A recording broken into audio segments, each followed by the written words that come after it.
Good morning everyone. आज हम जो पॉलिटिकल साइंस का थर्ड लेसन जो हमारा चल रहा है उसी में नियोजित विकास की राजनीति हमारे पाठ का नाम है। इस पाठ में हम आज पंचवर्षीय योजनाओं के बारे में पढ़ेंगे। पहला हमारा टॉपिक है शुरुआती कदम। सोवियत संघ की तरह भारत में के योजना आयोग ने भी पंचवर्षीय योजनाओं का विकल्प चुना।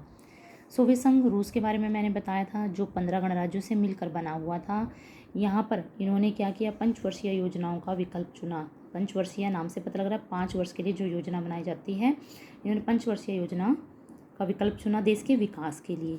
इसके पीछे एक सीधा साधा विचार था, भारत सरकार अपनी तरफ से दस्तावेज तैयार करेगी, इसमें अगले 5 सालों के लिए उसकी आमदनी और खर्च की योजना होगी। पंचवर्षीय योजना क्या है, अगले आने वाले 5 वर्षों में सरकार देश के विकास के लिए कितना खर्चा करेगी और कितनी सरकार की आय होगी, उन सब का लेखा जोखा इन योजनाओं में था। प्रथम पंचवर्षीय योजना 1951 से 56 में की कोशिश देश को गरीबी के मकड़ जाल से निकालने की थी। पहली पंचवर्षीय योजना कब शुरू हुई, 1951 में शुरू हो गई थी और 1956 तक यह चली थी, 5 वर्ष तक चली थी। और इसका मुख्य उद्देश्य क्या था, देश में गरीबी को समाप्त करना था। योजना को तैयार करने में जुटे विशेषज्ञ के एन राज एक अर्थशास्त्री थे, जिन्होंने इस योजना के योजनाकार भी माना जाता है, जिन्हें इन्होंने देश के विकास के लिए पहली पंचवर्षीय योजना दी थी। पहली पंचवर्षीय योजना में ज़्यादा जोर कृषि क्षेत्र में था। इसी योजना के अंतर्गत बांध और सिंचाई के क्षेत्र में भी निवेश किया गया। पहली पंचवर्षीय योजना में कृषि क्षेत्र पर बल दिया गया है कि हमें कृषि की पैदावार को ज़्यादा से ज़्यादा बढ़ाना है, देश में खाद्यान्न की समस्या, भुखमरी की समस्या को समाप्त करना है।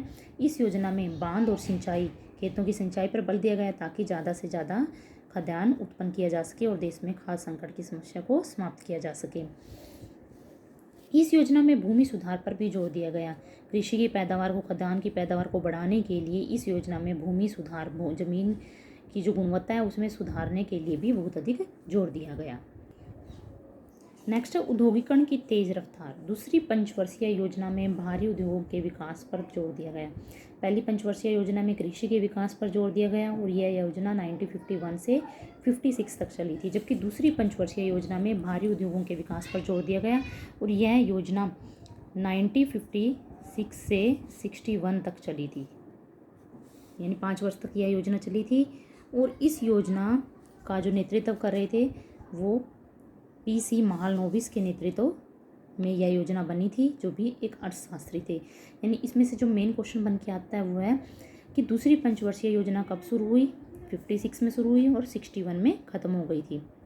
दूसरी पंचवर्षीय योजना में भारी उद्योगों के विकास पर जोर दिया गया था और PC महालनोबिस इस योजना के प्रमुख अर्थशास्त्री थे, जिन्होंने इस योजना के लिए विकास के लिए काम किया था। यह योजना तैयार की थी, योजनाकारों की एक टोली ने यह योजना तैयार की थी। सरकार ने देशी उद्योगों को सुरक्षा प्रदान करने के लिए आयात पर भारी शुल्क लगा दिया था।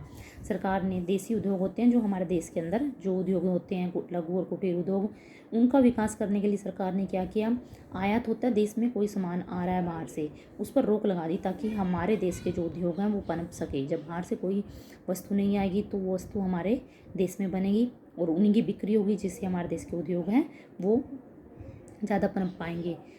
सुरक्षा की इस नीति को से निजी और सार्वजनिक क्षेत्रों के उद्योगों को आगे बढ़ने में मदद मिली। निजी क्षेत्र होते हैं जो व्यक्तिगत जो भी उद्योग हैं, कुटीर उद्योग जो किसी व्यक्ति ने अपने आप लगाए हैं, अपने बलबूते पे लगाए हैं। सार्वजनिक क्षेत्र होते हैं जो सरकार के अधीन होते हैं, सरकार उनके लिए कार्य करती है। तो निजी और सार्वजनिक क्षेत्र के उद्योगों को आगे बढ़ने में मदद मिली। सरकार ने बाहर से आयात रोक दिया, जिसके कारण भारत में निजी और सार्वजनिक क्षेत्र है वो पनप पाया। औद्योगिकरण पर दी इस जोर ने भारतीय अर्थव्यवस्था के विकास को नया आयाम दिया। जब सरकार ने औद्योगिकरण के विकास के लिए, औद्योगिकरण को बढ़ावा देने के लिए जोर दिया, तो इससे भारतीय अर्थव्यवस्था है वो नए तरीके से उभर पाई और अर्थव्यवस्था का विकास होना शुरू हो गया। नेक्स्ट पॉइंट है निजी क्षेत्र बनाम सार्वजनिक क्षेत्र। निजी क्षेत्र और सार्वजनिक क्षेत्र के बारे में हम पहले ही पढ़ सके हैं। निजी क्षेत्र कौन से होते हैं, जो व्यक्तिगत होते हैं और जैसे इसमें पूंजीवादी व्यवस्था को महत्व दिया जाता है, बाजार मूलक अर्थव्यवस्था को महत्व दिया जाता है, सार्वजनिक क्षेत्र जो सरकार के अधीन होते हैं, सरकार इनके लिए नीतियाँ बनाती है। विकास के जो दो जाने माने मॉडल थे, भारत ने इनमें से किसी को नहीं अपनाया। पूंजीवादी मॉडल में विकास का काम पूर्णतः निजी क्षेत्र के भरोसे होता है। जो पूंजीवादी अर्थव्यवस्था होती है, इसमें पूंजी को विशेष महत्व दिया जाता है।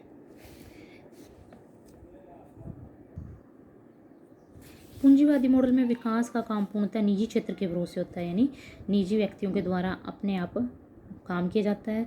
और पूंजीवादी व्यवस्था हमने यूएस से, यूनाइटेड स्टेट अमेरिका से ली है।